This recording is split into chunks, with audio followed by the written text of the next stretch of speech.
কালকের এই দিনটায়, এই জুমার দিনে আল্লাহ তাআলা সাইয়েদনা আদম আলাইহিস সালামকে তৈরি করেছে। সুবহানাল্লাহ।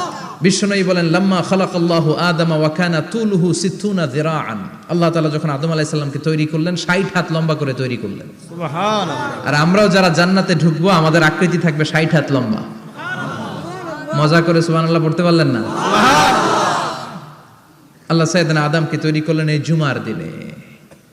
আবার সাইয়েদনা আদম আলাইহিস সালামকে পৃথিবীর বুকে তিনি পাঠিয়ে দিয়েছিলেন এই জুমার দিনে। সুবহানাল্লাহ।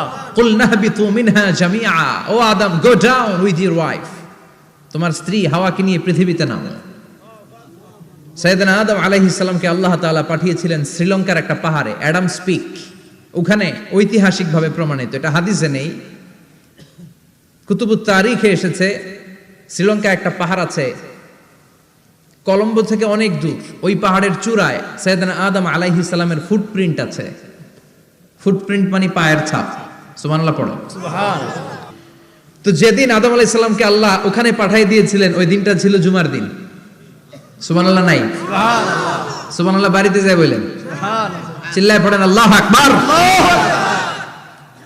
এরপরে সাইয়েদনা আদমকে পাঠানো হলো শ্রীলঙ্কায়। সাইয়্যিদাতুনা হাওয়া আলাইহিস সালামকে পাঠিয়ে দেয়া হলো সৌদি আরবের জেদ্দা শহরে। আরবিতে জেদ্দা বা জাদ্দা মানে দাদি। জেদ্দাতুন বা জাদ্দাতুন মানে কি? দাদি। হাওয়া আলাইহিস সালাম আমাদের সবার দাদি, ঠিক কিনা? ওনার নামে এই শহরের নাম।